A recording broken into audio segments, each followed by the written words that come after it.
Today, Mr. Speaker, I rise with no joy, but with a heavy heart, heavy from the weight of broken promises, from the cries of a grieving nation, and from the silence that has gripped this parliament for far too long. When Prime Minister James Marape took office in 2019, we watched with great hope as he declared the vision to take back Papua New Guinea. Our powerful platform stirred the soul of this nation. A million hopes were pinned to that platform.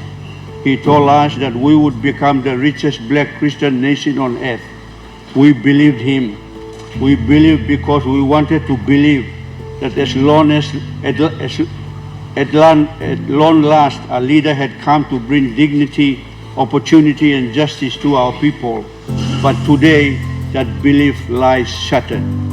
This is not a vote of ambition. It is a vote of accountability.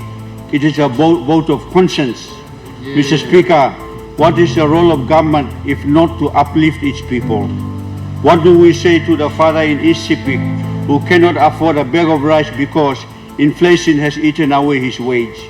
What do we say to the mother in Tari who cannot find medicine for her child because hospitals are collapsing under neglect? What do we say to the student in Leh who dares to speak out against corruption only to be branded a terrorist under a law designed to silence truth? Under this Prime Minister, we have seen betrayal after betrayal, Mr. Speaker. He promised jobs, yet youth unemployment remains one of our greatest ticking time bombs. He promised food security, yet we import over 2 billion worth of rice each year, while our land, some of the most fertile in the world, lies idle. He promised justice, yet corruption have institutionalized. ICAC remains toothless and major scandals remain unresolved. He promised safety, yet our women are raped, our children are murdered, and our towns turn into battlegrounds, and still the government shields itself behind amended laws and cause the people's pain fake news. Mr. Speaker, this Prime Minister did not just fail. He changed the rules to protect himself from the consequence of failure.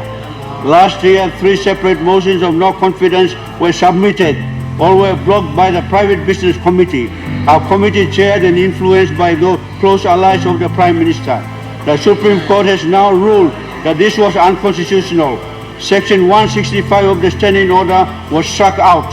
The court has reminded us that no committee has the right to shield the Prime Minister from parliamentary scrutiny.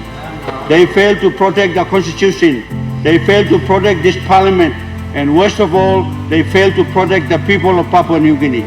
Mr. Speaker, I am not here to attack James Marape, the man. I am here to speak the truth to James Marape, the Prime Minister. And the truth is simple, he has failed. Let me be clear.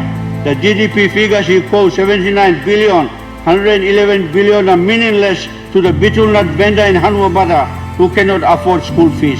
The billions he has borrowed have not translated into real, measurable improvements in lives of ordinary Papua New Guineans. Our democracy has been eroded, our media silenced, our activists intimidated, and our people are growing with anger. My people are watching, the people of Papua New Guinea are watching, and history is watching.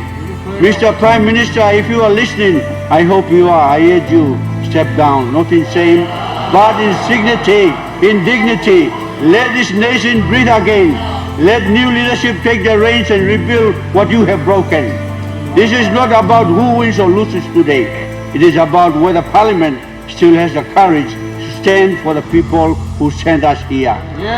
To remain silent in the face of failure is to become a complicit in it. I will not be silent. I will not be complicit. I will vote to restore hope, dignity, and accountability to Papua New Guinea. I support this motion of no confidence, Mr. Speaker.